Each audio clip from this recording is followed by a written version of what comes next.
Hi வணக்கம். இன்னைக்கு ஐயனார் துணை சீரியல் இன்னைக்கான எபிசோடு தாங்க பார்க்க போகிறோம். பாண்டியன் கிட்ட வந்து நிலா வந்து பேசுகிறாங்க. ஏன்னா அவங்களுக்கு கொஞ்சம் சந்தேகமாக இருக்கும். பாண்டியன் வந்து அண்ணனுக்காக தான் கல்யாணம், சேரன் அண்ணனுக்காக தான் கல்யாணம் நிப்பாட்டி இருக்காங்களா, இல்லை வேறு ஏதாவது ரீசனா அப்படின்றதுக்காக கேட்கறதுக்காக போகிறாங்க. அப்போது பாண்டியன் வந்து சொல்கிறாரு, இல்லைங்க அண்ணன் தான் ரீசன் அப்படின்னு சொல்லிட்டு கொஞ்சம் மறைக்கிறாரு. ஏன்னா வானதி சொன்னதை நிலா கிட்ட சொல்ல முடியாது இல்லையா, அதனால் அப்படியே கொஞ்சம் மறைக்கிறாரு. அப்போ இவங்க என்ன சொல்கிறாங்க, நீங்கள் உண்மையை சொல்லுங்கள், சேரன் அண்ணன் கல்யாணம் நடக்கணும்னா இவங்க சந்தா இருக்காங்க, அது பேசி கூட நாங்கள் முடிவு பண்ணிவிடுவோம். ஏன்னா நானும் சொல்லணும் அங்கே தான் போய் பொண்ணு கேட்கலான் இருக்கோன்ற விஷயத்த வந்து பாண்டியன் கிட்ட சொல்கிறாங்க. ஆனால் பாண்டியன் என்ன சொல்கிறாருன்னா, எனக்கு அது இல்லை, இப்போ தான் கடையெல்லாம் லீஸ் எடுத்திருக்கேன், ரெண்டாவது எங்கள் 2 பேருக்கு இப்போயே நிறைய பிரச்சனை வருது, கல்யாணத்துக்கு அப்புறம் இது கரெக்டாக போகுமான்ற கொஞ்சம் பயம் இருக்குது, அவ்வளோதான் அப்படின்ற மாதிரி சொல்கிறாரு.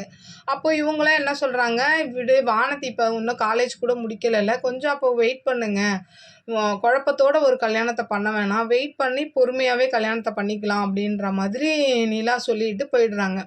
அப்படியே இந்த பக்கம் பார்த்தீங்கன்னா சோழனும் நீலாவும் என்ன பண்ணுறாங்க, சந்தா வீட்டுக்கு போய் பொண்ணு கேட்டு கல்யாணம் பேசுகிறாங்க. பேசினோன்னா அவங்க அண்ணன் என்ன சொல்கிறாருன்னா, நாங்கள் சேரனுக்கு கல்யாணம் பண்ண ஒத்துக்கிறோம், ஆனால் எங்கள் அப்பா அம்மாவுக்கு தெரியாமல் தான் பண்ணுவோம். ஏன்னா அவங்க வந்து சந்தாவை எங்கள் மாமாவுக்கு கல்யாணம் பண்ணி கொடுக்கறதுக்காக ஐடியா பண்ணுறாங்க. அதனால நாங்கள் 2 பேரும் சேர்ந்து இங்கேயே கல்யாணம் முடிச்சுக்கிறோம், நான் வந்து பேசிக்கிறேன் எங்கள் அப்பா அம்மா கிட்டன்ற மாதிரி சந்தா அண்ணன்னு சொல்லிடுறாரு. ஆனால் நிலாவுக்கு கொஞ்சம் டவுட்டாக தான் இருக்குது. ஏன்னா அப்படி பண்ணக்கூடாதுன்ற மாதிரி தான் அவங்க இருக்காங்க. ஆனால் சோழன் வந்து இல்லை பரவாயில்ல, நீங்களே ஒத்துக்கிறீங்கன்னும் போது இதில் ப்ராப்ளம் இல்லைன்ற மாதிரி பேசி வச்சுட்டு வராங்க. அப்படியே இந்த பக்கம் பார்த்தீங்கன்னா பாண்டியன் கொஞ்சம் டென்ஷனாகவே இருக்கேன். ஏன்னா நைட்லேருந்து ஃபோன் போட்டே இருப்பான், வானதி எடுக்கவே மாட்டாங்க.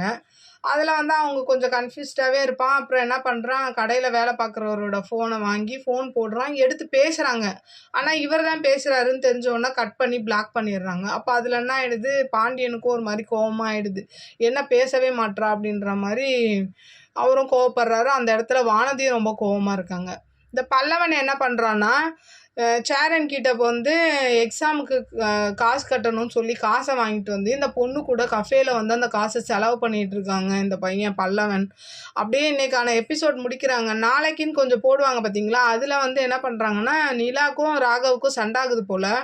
அதில் என்ன பண்ணுறாங்க, நிலா வந்து நான் இனிமேல் இங்கே வேலை செய்கிறதா இல்லை அப்படின்னு சொல்கிறாங்க. அதுக்கு இவன் சொல்கிறான், அப்போ உனக்கு எக்ஸ்பீரியன்ஸ் சர்டிஃபிகேட்லாம் நான் தரமாட்டேன்ற மாதிரி சொல்கிறான். நீ கொடுத்தா கொடுக்கலன்னா எனக்கு டேலண்ட் இருக்குது, நான் பார்த்துக்கிறேன்ற மாதிரி நிலாவும் சொல்கிறாங்க. அப்படி நீ வெளியில் போய் உன் டேலண்ட்டை என்ன காமிக்கிறேன்னு நானும் பார்க்குறேன்னு சொல்லுவான். உடனே இவங்க என்ன பண்ணுறாங்க, ஐடியை கழட்டி அவன் மூஞ்சிக்கிட்டே விசிறி அடிச்சுட்டு இவங்க அப்படியே வெளியில் வரா மாதிரி இன்றைக்கான எபிசோடு முடிக்கிறாங்க. பார்க்கலாம் நாளைக்கு என்ன நடக்குதுன்னு பார்த்துட்டு நான் உங்களுக்கு ரிவ்யூ கொடுக்குறேன். என்னோட சேனல் பிடிச்சிருந்தா லைக் பண்ணுங்கள், ஷேர் பண்ணுங்கள், கமெண்ட் பண்ணுங்கள். என்னோட சேனலை சப்ஸ்கிரைப் பண்ணி சப்போர்ட் பண்ணுங்கள். நன்றி, வணக்கம், பாய்.